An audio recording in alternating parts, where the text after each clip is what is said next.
Real quick. Hey y'all, thanks for coming. I'm Peyton, they, them, Giovanna, Fever.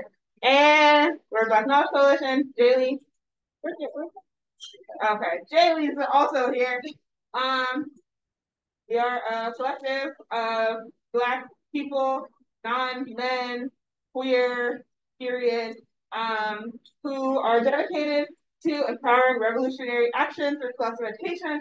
Today, in honor of Black History Month, we're going to get started by talking about Pan-Africanism and global Blackness, because as I'm sure all of you are familiar with right now, there are various genocides taking place across the African continent at the hands of the U.S. government and the West, and they're not getting the attention that they're so desperately asking us to. I don't know if y'all follow soccer like that or football if you're cool. But Congo was playing in the, I don't know the terminology, but Congo's recently had a really important soccer game, and the entire audience was like doing a demonstration talking about the genocide that is taking place, and the people who were like filming and airing the game, they just did not show the like Congolese side of the audience at all at the stadium, so like no one saw their protest. So there's like active repression taking place, which is why we thought it was important to focus on Pan-Africanism right now. So with that being said, take it away. Okay, welcome everybody. Um, Next slide.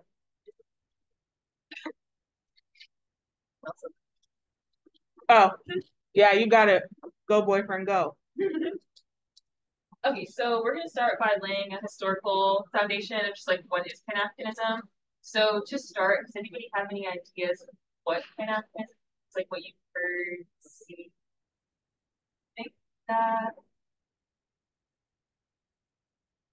And if not, that's okay. Okay, go ahead. Also, can you speak up for the Zoom? Yeah, I feel like as a term and like as a principle, it like really sprung up in the 60s. From like Egypt to Nigeria to Congo, presidents, people, um, organizers were consolidating under the idea of like shared African identity, and particularly as a rejection to like Eurocentric. You should be teaching this. Okay, yeah, so that's a really good like starting definition. So next slide. This is community. Okay. Okay, so there is no singular definition because there are so many, not only countries on the African continent, but also people within diaspora that theorize around Pan-Africanism. But we can look towards a few theorists and organizers to just get a sense of like where they were thinking. So we can first think of Pan-Africanism in a dichotomous sense.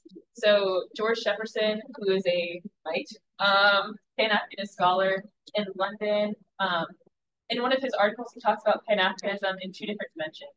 So there's the uppercase P Pan-Africanism, which is a clearly recognizable movement of intellectuals. So you think of W.E.B. Du Bois, Edward Blyden, people like that. And then there's the lowercase Pan-Africanism, which is more of a grassroots movement that features predominant like cultural elements. And he theorized that it has no organic relationship to the uppercase Pan-Africanism, but we can talk about that later. But with the lowercase one, you can think of Marcus Garvey, Malcolm X, Kwame Ture. So people that are actively organizing their communities around ideas of global Blackness. We can also think of scholars like Minka Makalani, who's a professor. Who's a professor of Africa and African diaspora studies at the University of Texas at Austin. And he said that it's a belief that African peoples, both on the African continent and in the diaspora, share not merely a common history, but a common destiny. So key ideas are that like we all start from somewhere, which is the African continent. We have a common history through the transatlantic slave trade and just the disbursement of African people through the diaspora, but we also have a common destiny. And I feel like the common destiny part is where a lot of Pan-Africanists have differences. What does a destiny for all African people that identify as Black have? Then we can look at Kwame Nkrumah, who was the first African-born president of Ghana. And the first day that Ghana gained independence, he said in a speech, "Our independence is meaningless unless it is linked up with the total liberation of Africa." So with his definition, it really is a sense of like you were saying, reuniting the African continent. Although there are many different countries, the idea that one country's liberation means nothing if nobody else is liberated. And then Marcus Garvey, who's a Jamaican organizer and the co-founder and first president of the UNIA, which is the Universal Negro Improvement Association, and African Communities League, said that he had a vision in which all people of African origin were united, self-sufficient, and proud. So it really, that's where you see the lowercase Pan-Africanism, more of like a cultural sense. What does it mean to be proud? What does it mean to be self-sufficient? What does it mean to be united in that sense?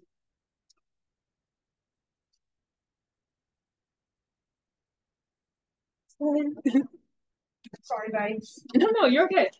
Okay, so although there are different definitions, there are also common threads within them. So what I was saying before with the definition from Minka Makalani, the idea that African people and people of the African diaspora, whether that's in Canada, North America, the Caribbean, South America, and also England, are united by common history and common destiny. And again, that's something that's debated on what is the common destiny of people in the diaspora. Another common thread is that Pan-Africanism can only be achieved through revolutionary and collective organizing, education, and struggle. So we're not going to be free with politicians like Obama and Kamala Harris and Lori Lightfoot, because they are only in place to maintain powers that oppress African people in the diaspora. So it's the unification of the African people under the economic system of scientific socialism, which Kwame Nkrumah talks about extensively. The idea that capitalism is a system that is meant to exploit people that are not white, people that are in the global south. And therefore, if we want to unite the African people, we have to unite under a system of socialism that is run by the people. And it's about continental unity. So it's not just thinking about Ghana, Nigeria, and South Africa as independent nations that have their own rulers. It's about thinking about a continent of Africa where people are united under certain principles and values that they feel like represent a revolutionary struggle. And it's also time bound. So a lot of Pan-Africanists point towards the origins of the roots of Pan-Africanism in the transatlantic slave trade. So the idea that we were all on this continent that Europeans called Africa, and then we were all, most of us were taken away by slave ships and things like that, and that created the diaspora. So we're really rooting it in a historical context, but also thinking about it in time. And then the idea that no African is free until all Africans are free, which I've kind of been saying this entire time, but just the idea that it is a collective effort, it's a collective struggle that can only be achieved when we all organize under the same system of Pan-Africanism. Next. There you go. Okay, so just to put it into more like a specific view, what leaders can we point to? So Malcolm X, who most people should know, Black nationalist and leader of the Nation of Islam, said that you cannot understand what is going on in Mississippi if you don't understand what's going on in the Congo. And you can't really be interested in what's going on in Mississippi if you're not also interested in what's going on in the Congo. Does anybody want to interpret that, or like, does that speak to anybody? Any thoughts on that idea?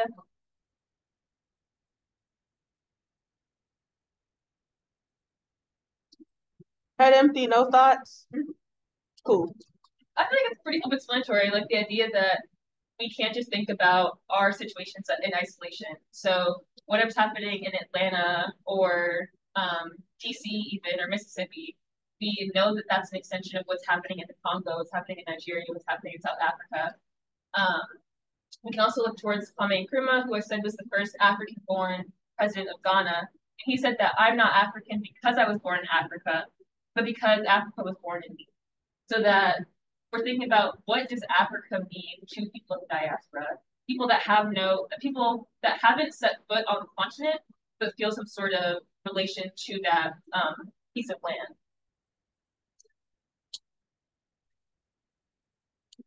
And then another leader we can look at is Kwame Ture, and he said, we cannot look to our oppressor, those who oppress us, to liberate us, or to even help in our liberation, for they will and must serve their own interests, which always involves oppressing us, the African. And then we can also look towards other leaders. They're plenty to think about. On the left is Amy Ashwood Garvey, who is the other co-founder of the UNIA. Marcus Garvey is a little problematic. He doesn't like to give her props, but she was absolutely influential in bringing a lot of Jamaican and African women into the UNIA. Next is W.E.B. Du Bois. We know so as Black folks thinking about Reconstruction and just the idea of double consciousness in the veil, thinking about, he's more of like the uppercase Pan-Africanism, thinking about it on intellectual level. And he was really important in organizing Pan-African congresses and conferences. And then we have Edward Blyden, who was really influential in the establishment of Liberia and Sierra Leone. He's also problematic because he viewed those projects in a colonialist light. He thought that it would be beneficial for people that asked for to return to Africa to civilize backwards tribes of Africa, which we can discuss later on. And then Walter Rodney. So he wrote How Europe Underdeveloped Africa, Decolonial Marxism. He was really influential in more of like the contemporary idea of Pan-Africanism, theorizing around that as well as organizing.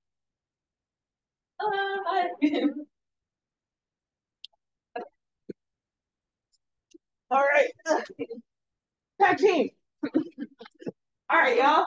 What's up? So, Bailey's passing out our most recent text. Shout out to our homies. I left this living room library for printing it out because it's hard to print things.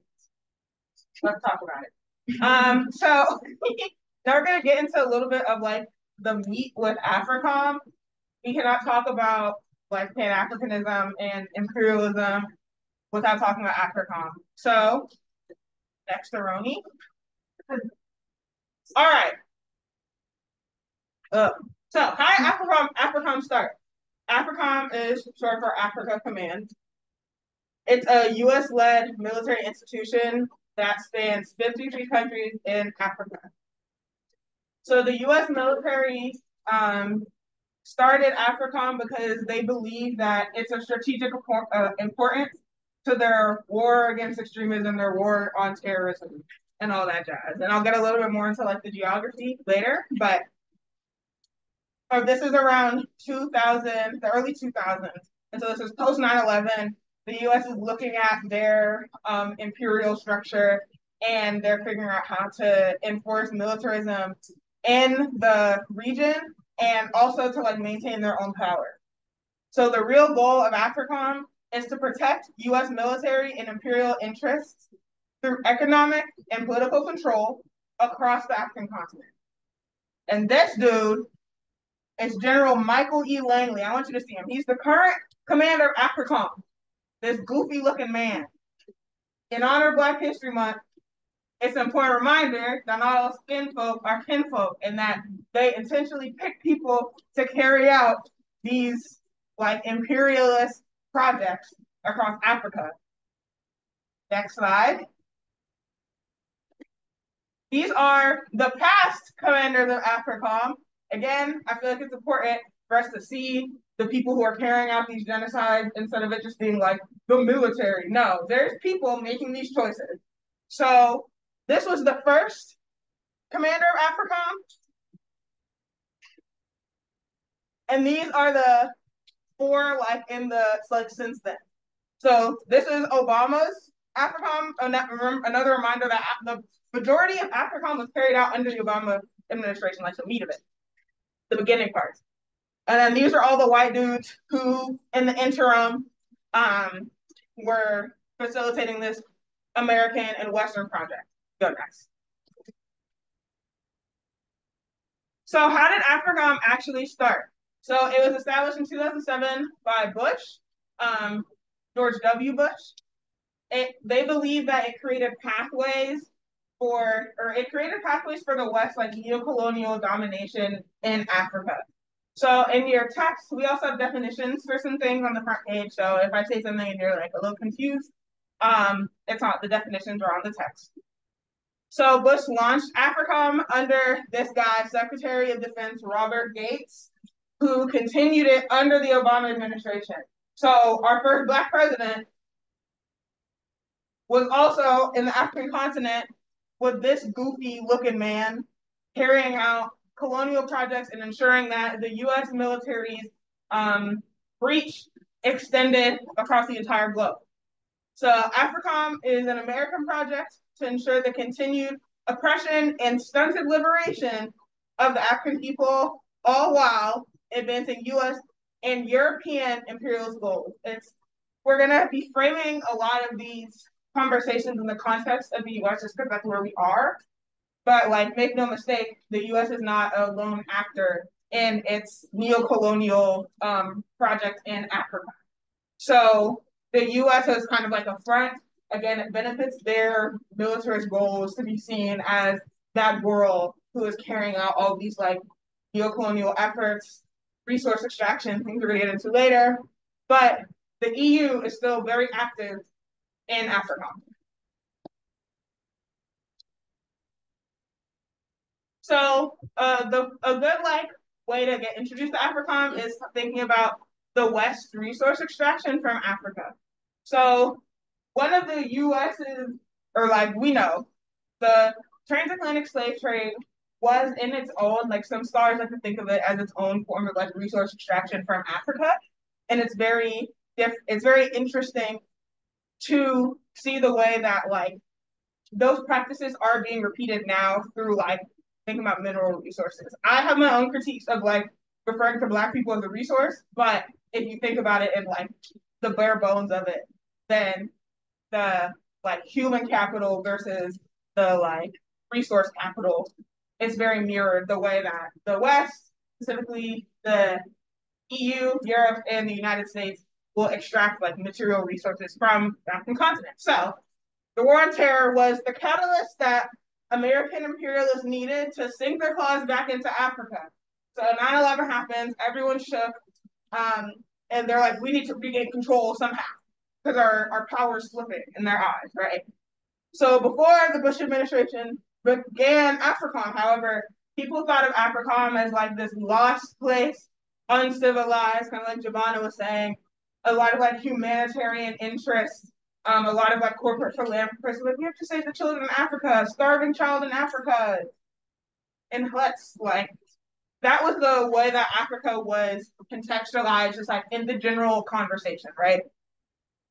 But after 9/11, they saw this as an opportunity to shift the way we think about Africa as a place for like potential extremism to develop. And we'll get into that a little bit more later. But the US created an opportunity to advance the extraction of Africa's natural resources by placing military bases across the continent. These are the first 1, 2, 3, 4, 5, 6, 7, 8.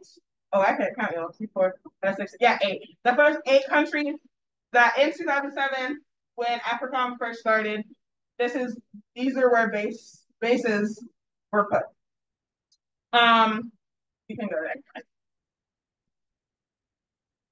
So before AFRICOM was started, don't like be confused. It's not like the military just like arrived in Africa for the first time in 2007. That is not true. AFRICOM is just a way that they restructure these existing commands across the continent. So before AFRICOM, Africa was divided between 3 imperial commands: the European Command, the Central Command, and the Pacific Command. So EUCOM claimed control over most of Central Africa. CENTCOM claimed control over Sudan, Eritrea, Ethiopia, Djibouti, Somalia, and Kenya. PATCOM claimed control over Madagascar, the Seychelles, and, oh, I could be saying that wrong, I'm sorry, y'all, and the Indian Ocean region of like the African coast. So this is important. Egypt is its own operation under CENTCOM because of its proximity to the Middle East.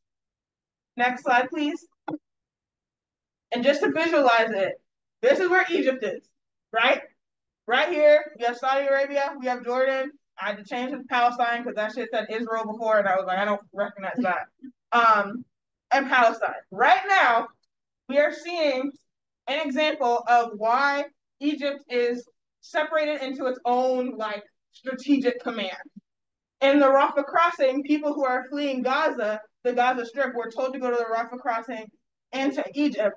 But now the Zionist forces is from Israel are now bombing the Rafah crossing with the intent of carrying out their ethnic cleansing of Palestine. But that's just one example of like the strategic importance. We also have the Suez Canal, right? We don't have time to get to Suez Canal today, but look it up. Which also has historical significance in the like control of the Middle East and then also in relation to Africa. So hopefully this provides like a little more context to them. You have Libya right there because Egypt is still in Africa. I don't want to put you on the spot, but do you have anything with that? Oh, I have so much to add. I'll at least follow on Nor because Nor is from North Africa. Yeah, I feel like a lot of like North Africa is like disjuncted or disjointed from like the rest of Africa in like a very particular like if you see a bunch of like material heritage from Egypt in museums, it's special designation that on like used it as a prop or a tool to create this like ethnic and like racialized like race like categorization that like Charles Linnaeus started that was happening in Philadelphia with like Morton and all of these crazy who were creating, you know, eugenics. But Egypt played like a very particular role in that, and like for that reason, it still has its own special designation where it is because of people that they want to convince to live there, and because of like this like constructed. Egypt is in Africa. Egypt is. Oop, that's it. Thank you, Nor. Next. So shifting gears a little bit, where to follow the money, right? Whenever you're interrogating imperialism is a structure of capitalism. Those two work together. So when we're investigating and unpacking different projects of imperialism, we have to follow the money. So regardless of their specific objectives, the US and the West are endangering the lives of millions of people to advance their interests and increase their profit margin. So can y'all think of any like contemporary or historical examples of the West profiting from militarism? It can be related to AFRICOM, it can be related to the US. There's one right now, Top City. Let's shout them out. I'll keep answering. But yeah, period. From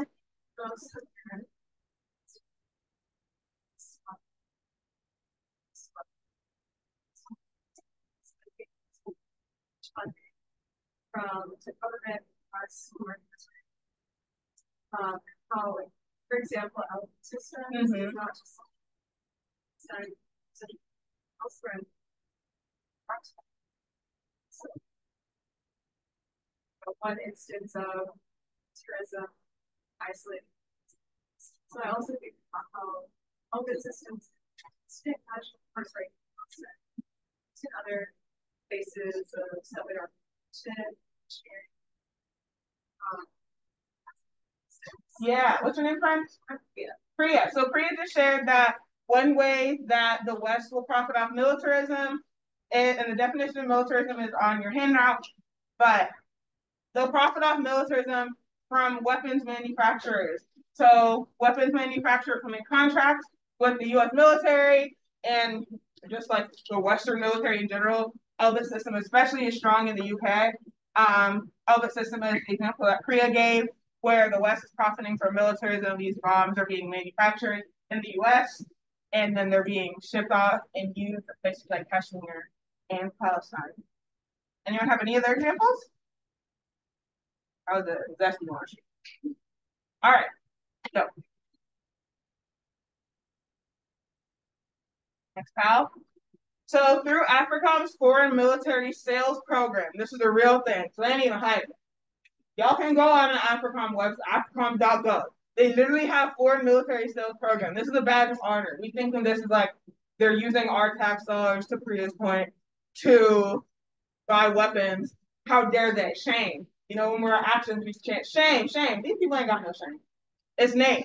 So corporations like Lockheed Martin and Raytheon, they changed their name to RTX. They thought that they could hide Raytheon. Your mama calls you Raytheon, so I'm gonna call you Raytheon. They sell U.S. military partners, that's what they call them, bombs and other weapons. So Lockheed Martin, and this is I would say the mid 2000s, it was hard to get an exact year for a lot of these figures because it's not exactly like available information. But they sold F-16 fighter jets in Botswana, Egypt, and Morocco to AFRICOM's military partners in those countries. Often military partners will be, how do you say, people who they would like to set up a coup, to instill someone in their favor to help uplift these U.S. military values. Can anyone think of a U.S. back coup in Africa? That's such a broad question. But is there any example off the top of your head that anyone can think of? Yeah. I mean, like since 2011. Period. So, yeah. Egypt. Raytheon also sold missiles in Morocco, built on American soil by Raytheon in Tucson, Arizona. My cousin lived in Tucson. Child. So I don't know if y'all seen a picture going around on Twitter. I want to say November. It was of like a bombshell. I don't want to misname it, but some kids in Gaza found, and it said like the barcode was still on it, and it said like made in whatever state at like a Woodward facility. Woodward is a weapons manufacturer that makes components that are sold to like Lockheed and Boeing. Recently, there's a disruption at a Woodward facility, but they're making this stuff here. This isn't some distant thing. This is what's relevant to us. Fix that. So tech companies are also invested in resource extraction from Kenya, Nigeria, South Africa, Uganda, and the Congo. So companies like Apple, Dell, Tesla, Meta, Google, IBM, Oracle, they're all complicit in the imperialist devastation across Africa. And everything with a little asterisk next to it was listed in a lawsuit for child deaths in Congo cobalt mines. So there's proof. Again, these people ain't hiding it. Their concern is profit. Their concern is money. Their concern is maintaining the status quo as it relates to U.S. militarism and imperialist values. All right, we're going to go on a little scavenger hunt. So, we're going to pair and share. Go in pairs, groups, threes, whatever. Just group off and see what y'all can find on any of these companies in any of these countries. So try searching like Apple, investment, lawsuit, weapons, bombs, and like South Africa. And we'll see what we can find. Let's hear what you found. What terrible things did you learn? Write something about Lockheed Martin and Saudi Arabia. What's up with that? Yeah. Apparently Lockheed Martin has $6 Saudi Arabia. They're trying to push to get their weapons. So weapons is right. All right. Lockheed Martin investing $1 billion. They're like, I mean, Saudi, the UAE, like Qatar, they're all like vassal states for like freedom. On vassal states? Yeah, they like work as like kind of a proxy, like at least economically, their political and economic powers are so like intensely tied with European states that they kind of like carry out like the work of like what are doing. They're just like an extension of it. So like they buy up a lot of land in Africa, like particularly, and now they have like weapons proxy. So, period. Any other shocking findings? Yeah. Public record partners with authorities in Uganda for double rate of counterfeit fake supplies. So essentially, HP has like branded like ink cartridges, and they rated like for like trying to get over like that their branded print supplies that probably cost like thousands of dollars more to buy, especially in Uganda, like trying to make a way, and they cooperated with the authorities to raid the printmaking situation. So It's like crazy that a private company can cooperate with the government to raid things that go against its business interests.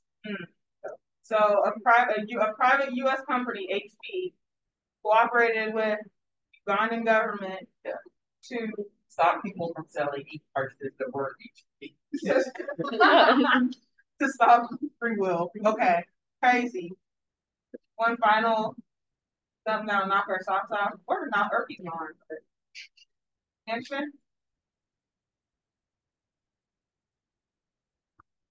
Yeah. Oh wait, no, I thought it was over. Kind of terrible. Spending a lot of like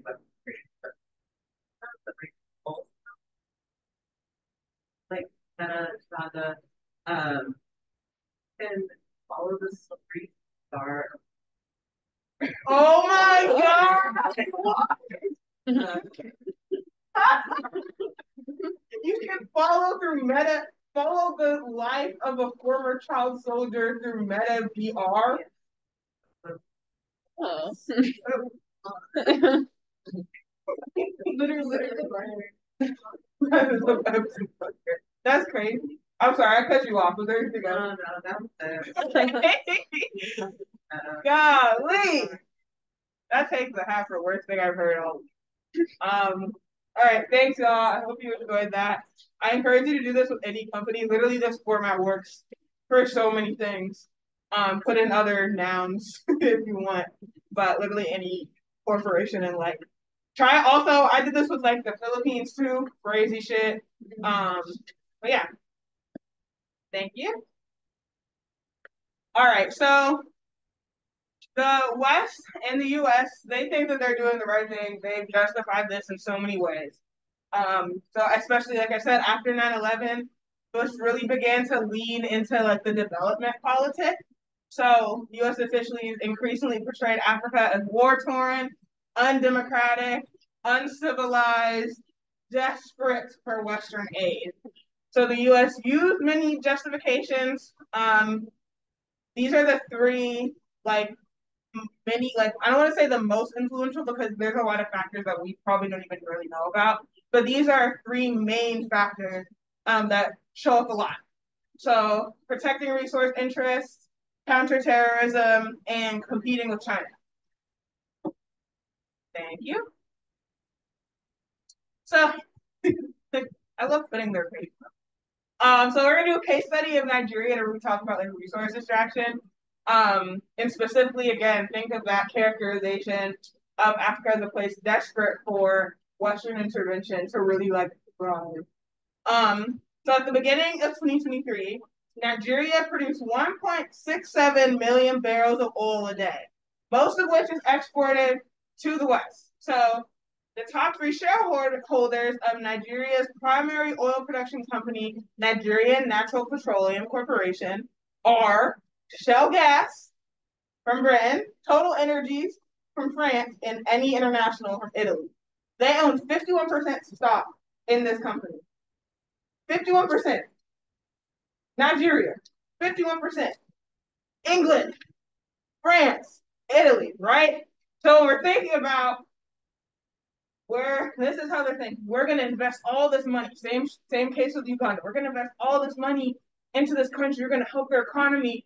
But really, they're lining their own pockets because a Reuters article reported that since like Nigeria started exporting oil, this is in like the 70s, so this is way before AFRICOM, when they joined like the international like oil producers coalition or whatever.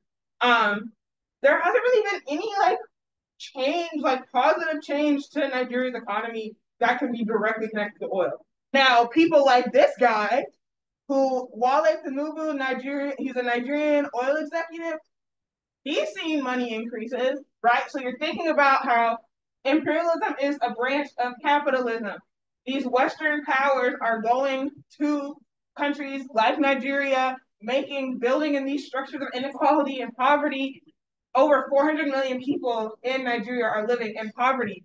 But this dude is bumping elbows. He went to school in Britain. I went on a deep LinkedIn dive on this man last night.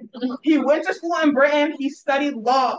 He went to business school. He went back to Nigeria and started making deals with these people, right? So there are Western powers who are building up, like Nora was saying about like, he said vassal states. Think of like vassal people who are coming in and maintaining, using people who look like them from their company, from their country to maintain militarism. They don't have to do it themselves anymore. They have people who will do it for them. And you, again, look up people, any people of these executives, according to people making choices. So moving on to the fake threat of terrorism. So after 9/11, it was one of the main justifications, like I feel like outfacing when you're thinking about indoctrination, propaganda, using Western media, corporate media to like push forward these frames and these narratives about African countries and people in Africa. Fear mongering and the fake threat of terrorism were key in that.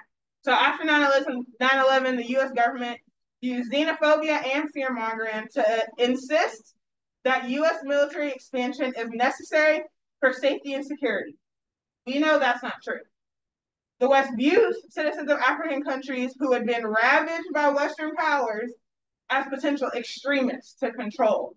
So you have people in places that, like the Congo, that were colonized and their entire like situation is all out of whack, right? These places are being labeled as potential opportunities for extremism to develop by the West, by the US government, and therefore they use that as a justification to increase US and if it's not the US, then other European Union military power that's ingrained like in their daily life. We get into this a little bit more in our text, like what that can look like.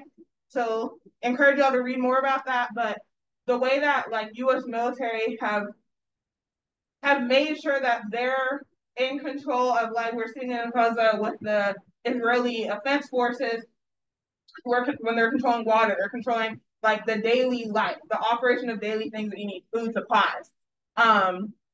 That's what another arm of AFRICOM can look like. So here we have the seal of the National Security Council. I thought this was interesting because the National Security Council like handles terrorism and stuff now, but this was established in 1947. So this came out of like the McCarthyism era. So originally it was designed to fight communism and all the terrible things that communism will do to our precious white children and our white women. However, now the National Security Council's focus is on like terrorism and counterterrorism. So the U.S. and other Western powers will contour their projects, their councils to fit their needs. Go for it. Sorry, they're riled up. All right. So the final thing, competing with China. So the U.S. expands its military power to compete with China's imperialism in Africa also. I think this is, especially among the left, I think the question of China can be particularly like nuanced. It's always going to be nuanced, but China has funneled millions of dollars into the African textile, black manufacturing, construction, and agriculture industries, and it buys a fifth of these exports. So the main imperial presence in Africa is still the EU, but China is like a close second. And if that's if you're considering the EU as like an entire body, like all the countries of the European Union.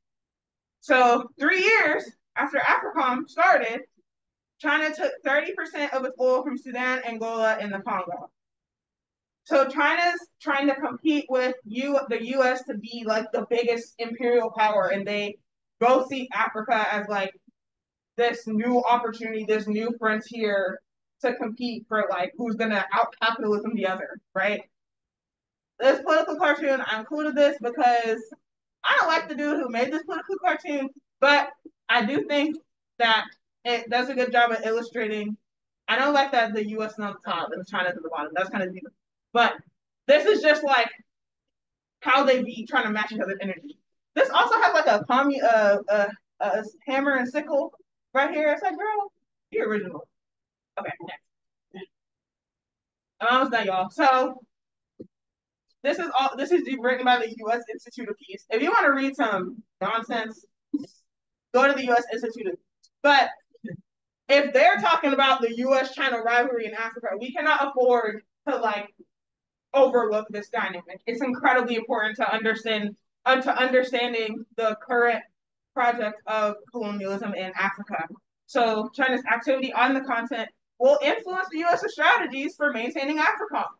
They think it's important to see this dynamic. They think this dynamic is a threat to the West's like strategic position in their overall presence in Africa.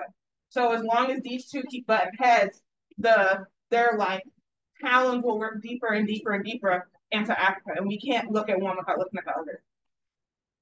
Next, please. All right, I'm done. Hey everyone, I'm going to talk about Pan-Africanist struggles, and one more thing on what Peyton was talking about U.S.-China rivalry. I always say, don't hate the player, hate the game. So, China's beating best at capitalism. Can't boo about it. Just in capitalism. All right, so I am going to be very brief today, but some things that I pointed out, and I'm open to hear everyone else's thoughts about things that continue to be a common struggle for African people and African people in the diaspora. The first thing is reparations. I know it's a silly little joke during Black History Month, reparations from white people give me $5. But it's very serious. The ongoing wealth displacement and dispossession often is said, why is Africa such a poor continent? Why are Black people so poor in the United States and the Caribbean? Why are these people so poor? Well, it's because of the wealth that was displaced and actively enriched European and American capitalist societies. I was supposed to have the book here, but I wanted to reference again How Europe Underdeveloped Africa by Walter Rodney.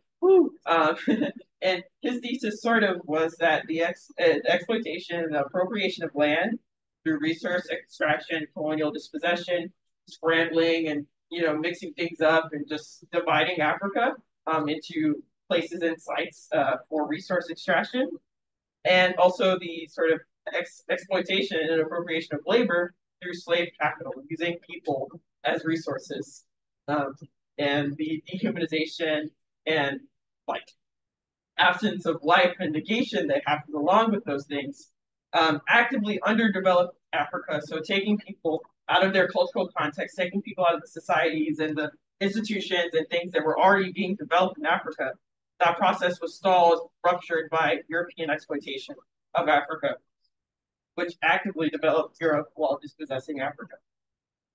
So he says, throughout the 17th and 18th centuries, or most of the 19th centuries, 17th, 18th, 19th, that's 3 centuries, y'all. The exploitation of Africa and African labor continued to be a source for the accumulation of capital to be reinvested in Western Europe. The African contribution to European capitalist growth is extended over such vital sectors as shipping, insurance, the formation of companies, capitalist agriculture, technology, and manufacture of machinery.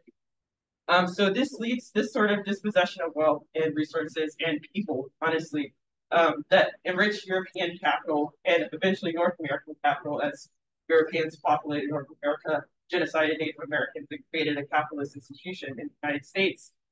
This leads to a divestment of wealth in these communities that in the modern day we say, well, these communities are so barren, they're so divested of resources, which of course these resources are talked about in the capitalist sense. They're not talking about any other type of resources that Black people have an abundance of. It's resources in the capitalist sense.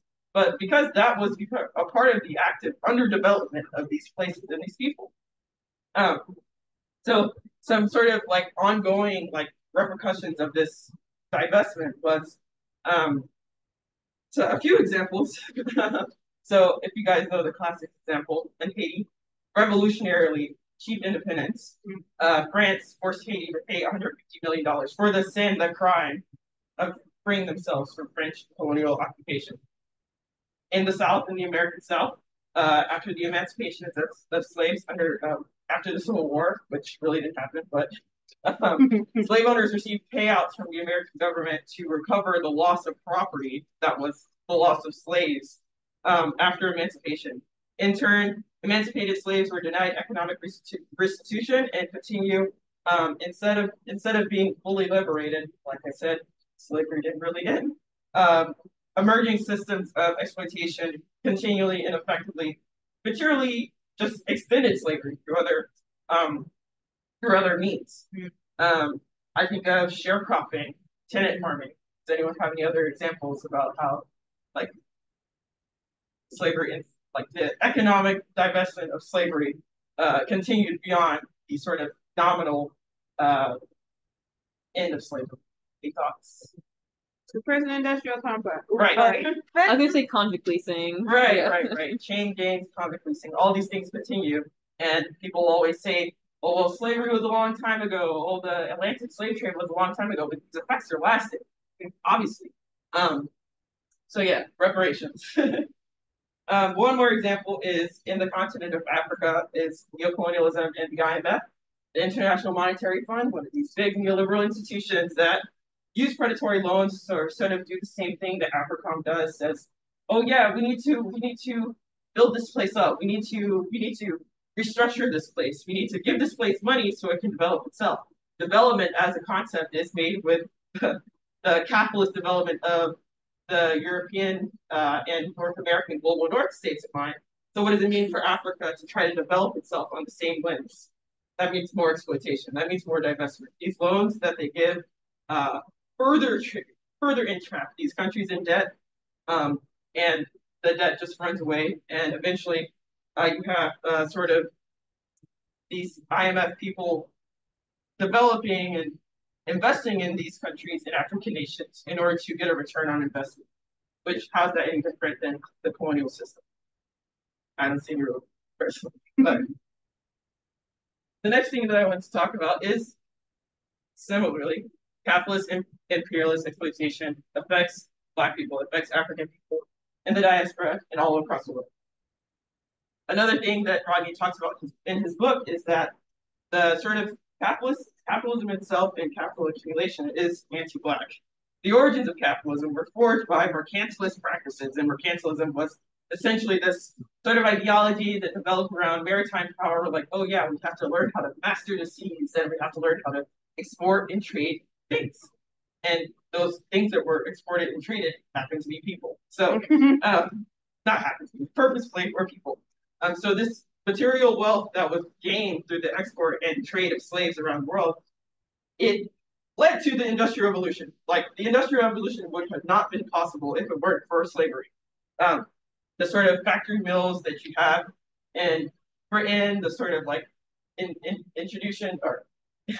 introduction of industry, especially with cotton and textile mills. Cotton was picked by slaves in the American South, exported to Britain. So these transnational systems of global trade and commerce were forged, supported through the exploitation of Black labor. And you can see this continue today where surplus populations is what they're called, like surplus, this grand body of laborers that are divested of power, divested of resources, are used to extract these materials that are mines, extract this cobalt, extract this material wealth that eventually, ultimately, all funnels into the global north and the capitalist centrism.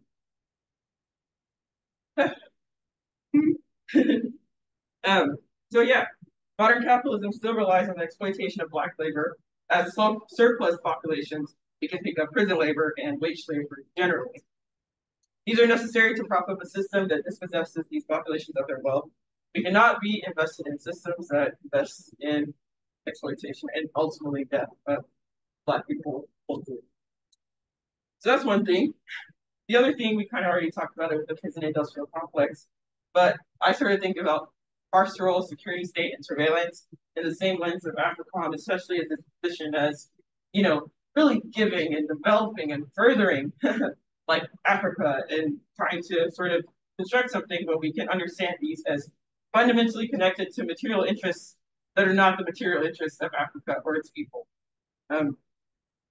We brought up Cop City already, but again, these new technologies of surveillance, just community control, population control that are visited upon people trying to revolt against these systems. You can see this as weaponized against African diaspora populations in Top City, also as implemented in US security and anti-terrorism efforts in Africa. The next thing I wanted to talk about was Blackness and the environment. So I see, and most people, most scholars of climate catastrophe see Black people and people in Africa as the ones that stand the most to lose from climate catastrophe. I just think of Hurricane Katrina, the Michigan, the earthquakes that have happened in recent years in Haiti, cobalt and mineral extraction, ongoing killing of Africa's resources, and the privatization of nature, being things that affect Black people in a unique way and affect Black people in a particularly disproportionate way. You can see my family, half my family is from New Orleans, and something that is specifically special about Hurricane Katrina is the way that New Orleans is set up and architecturally designed in the way that Black people live in lower, physically lower spaces, and white people live on physically higher spaces. So when that floods, who has to flee? Who has to leave their homes? Who are essentially economically torn apart by this natural disaster? Any natural disaster that comes will always affect the most oppressed and lowest among us. So, yeah. The last thing that I wanted to talk about before I open it up to everyone is sort of the deinstitutionalization of knowledge. And I have this picture of the Benin bronzes up here. Does anyone know the story of these? So the Benin bronzes were bronze material figures that were created in Benin, which is approximately modern day Nigeria. And these created long, long ago, they exist in the British Museum. How did that get there? LOL. Why are the cultural resources and textiles and art and culture that were created in Africa exported to places like Britain, places like random museums in the Netherlands? Why does this exist in the British Museum? So, as Black people, as people of the African diaspora, we must understand that these institutions of knowledge actively reap and sort of appropriate our cultural resources, take them away, and say that we have no hope. So this goes into the sort of theme of knowledge being necessary for liberation and survival. Oppressors seek to take knowledge away and lock them up in institutions such as museums and universities. But we must understand that we need to liberate that knowledge and create sources of knowledge for ourselves. I'm going to read a little bit from, there's this awesome essay by Robin Kelly called Black Study, Black Struggle. He sort of talks about university students and the sort of movements by university students in recent years to radicalize the university space and sort of address anti-Blackness in the university. And this is what he says. But still, a common thread runs through both poor, modest, and radical critics of universities. Both demand universities change in ways we cannot expect them to change. The first group asks universities to deliver on their promise to be post-racial havens. That will not happen in a surrounding sea of white supremacy. The second sees universities as leading the edge in the socially revolutionary fight. While I share the transformative aims of the latter, I think that universities are not up to the task. Certainly, universities can and will become more diverse and marginally more welcome for Black students, but as institutions, they will never be engines of social transformation. Such a task is ultimately the work of political education and activism. By definition, it takes place outside of the university. So all these institutions, Peyton talked a little bit about AFRICOM, diversifying the faces of AFRICOM, diversifying the faces of international private surveillance and anti-terrorism techniques. This also happens in places of knowledge. Robin E. Kelly talks about his essay by diversifying the faces of the faculty doesn't change the fact that knowledge is ultimately, as it's rooted in the university, in a sea of white supremacy.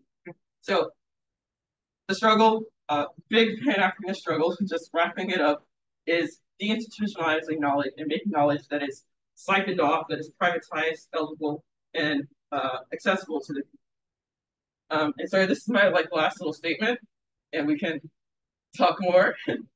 Global anti-blackness necessitates a strong global black resistance. Our struggles are interconnected, and neoliberalism nor meritocracy will not save us. Period. Yeah. Does anyone have any thoughts? I'm sure there's a lot of thoughts about this. I hope. So one question I have for everyone is, what do you guys see as struggles common among people of Africa, Black people, and oppressed peoples around the world? Can you repeat your question? Oh, sorry. What do you guys see as struggles common among Black people globally and among oppressed peoples globally? Or is there anything that you felt was missing? Oh, London? I feel like this was like, I just know.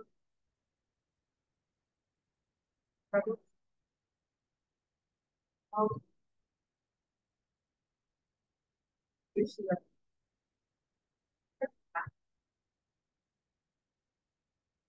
so it's like Yeah, yeah, I definitely agree. And I think like it's especially sinister when people say, "Oh, Black people are invested in a culture of poverty," as the as random report that they did, like studying Black people to see why they're poor, and their ultimate conclusion was that Black people have a higher rate of single motherhood, and that's why they're obviously that has nothing to do with the material divestment that white people were able to build generational wealth, literally like literally still owning land that was plantations before, literally being paid after slavery for the property that they lost. People don't think about how like these things still touch upon us today, and they're so quick to say, "Well, slavery was a long time ago," not realizing the ways that slavery continues even to this day. But yeah, it's a really good point. Anything else? If not, I also, oh, go ahead. Picture, come up. yeah. Uh, Nora, then Yeah. that's yeah, I'm not like object to my special interest is like the pillaging of artifacts. But I don't know if you guys have ever been to the Smithsonian National African Art. No, it's awful. I hate it there. It's like connected underground to the Asian Art Museum, and the Egyptian collection is the Asian Art Museum. Oh, Right. But I think like a lot about how not only like the like physical resource pillaging in Africa has like bolstered these like weapons manufacturing tech and like Fortune 500 the same way that like material extraction has bolstered like cultural institutions, like the idea of like a Western like cultural. So like not like the Benin bronzes being at the British Museum, for example, the National Museum of African Art here, the last time I went, almost every single like 5 steps you take, there's a plaque that says owned by the Disney company. What? Yeah. I beg your African American partner. That is Yeah, and like, so how does like Disney get all this money? Why do they have all these African Right. artifacts? And like, why are they also like one of the predominant like cultural producers in the West? I Big think about question. yeah, I think about museums and universities a lot. Like you have people similar in the university and the museum being like, "Why specialize some white person? Why specialize in Asia? What the hell is that?" You know? Like, what does it mean to specialize in a whole continent? I specialize in Africa. Like, great. What are you doing? But in you Africa? can't say that. Yeah. So it's like, all these structures of knowledge, the museum, the university, all these things that declare themselves to be bastions of knowledge and culture are ultimately what actually reaps and pillages knowledge and culture from our communities and appropriates it for private financial gain. Yeah, you guys, I don't know, decide among I have yourselves. no more thoughts. Yeah, I kind of lost my train of thought, but Yeah. like what you were just saying about how like institutions, co-ops, like ideas, I think a lot of like abolition, like a lot of professors, like whether at George Washington University or like across the country say they're abolitionists, but like will be the first to police students in the classroom. Mm. And I feel like a lot of theories that are rooted in the Black radical tradition are used in the classroom, but whenever people try to put that into praxis, like actually organize amongst themselves, it's shut down. Professors are afraid of losing their jobs or like getting off the tenure track. So I feel like that was like a really good idea or a good statement that you said about deinstitutionalizing knowledge. Yeah. Yeah, that's such a big thing. Like, first of all, some of the professors that teach on these things, literally former feds, used to work in the State Department, now are teaching about like concentrations in Africa. So like former feds come and take knowledge from Africa, from the diaspora, from the West Indies, from the Caribbean, from all these places uh and like internalize and like sort of discipline a new generation into furthering the same like expansion. And yes, like knowledge cannot be institutionalized in a sea of white supremacy. It also can't be disconnected from capitalism. Like if people are afraid to lose their job and like the sort of like stronghold that capitalism has on us, such that if you aren't a worker, then you are worthless to the whole world. If you're not a worker, if you're not actively being a productive citizen, then you're essentially left to the wayside, left to whatever. No sort of sense of the just no sense of the sort of valuableness of life. It's only the valuableness of what you can produce. So professors who learn this knowledge are ultimately actively suppressed or oppressed and cannot share this knowledge because of being afraid of crackdowns by ultimately their employers. Mm-hmm. So yeah, that's all I have to say, guys. Thanks. My next? Yeah. Wait, no, you're next.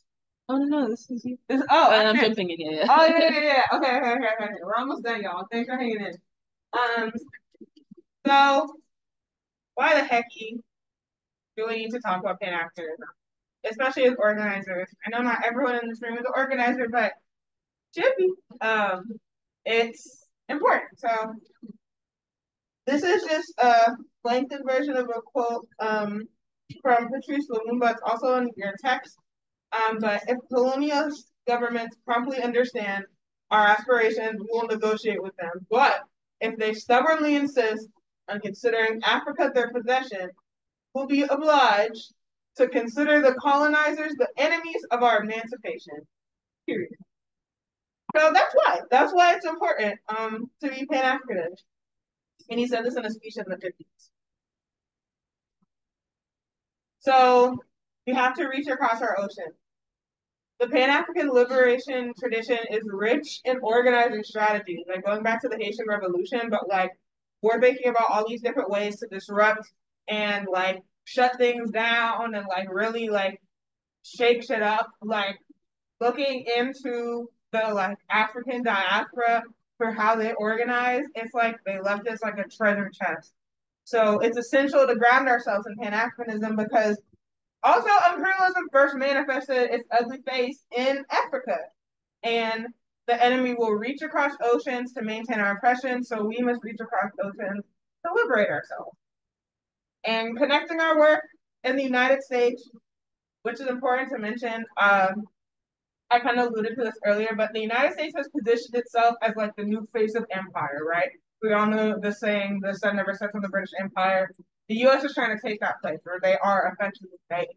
And so to that means that as oppressed people are part of the diaspora, we have a shared sense of fate and a shared understanding of our struggles. Obviously, if our oppressor has their playbook, right, and they're just executing these plays and these projects across oceans, like we should be working together and grounding our work in what's happening in other places. I'm sure you'll remember in 2020, people were bringing this attention to SARS, the like military police in Nigeria. That those parallels were really important at that time, and I wish that it was able to stay like in our general conversation. But we in the U.S. were talking about abolition and like defunding the police. There was a mirroring moment happening in Nigeria, also around police being brutalized by the police. That's You kind of took what I was thinking of, but just going back to like the definitions, like African people and people of the diaspora are united by a common history, but also a common destiny. So thinking like what Peyton was saying, and also the DC Alliance Against Racist and Political Repression says this a lot, but like our oppressors are organized, so why aren't we? You know what I mean? And I feel like Pan-Africanism is a way to enter organizing through identity, through the shared history of location of what is a home, a thing about what a home is. So I feel like it's extremely important to think about Pan-Africanism, but also to critique it, which we're going to talk about in our discussion. But like thinking about how do we unite when people don't see themselves as black or like other people don't see them as black, and either on the continent of Africa or in the Caribbean and South America, people are divided on like what will bring us together, whether that's like a cultural thing or like an intellectual understanding. Yeah. Now we're gonna tell. Oh wait, now we're done. Yeah. Let's clap. Yeah, clap it up for ourselves.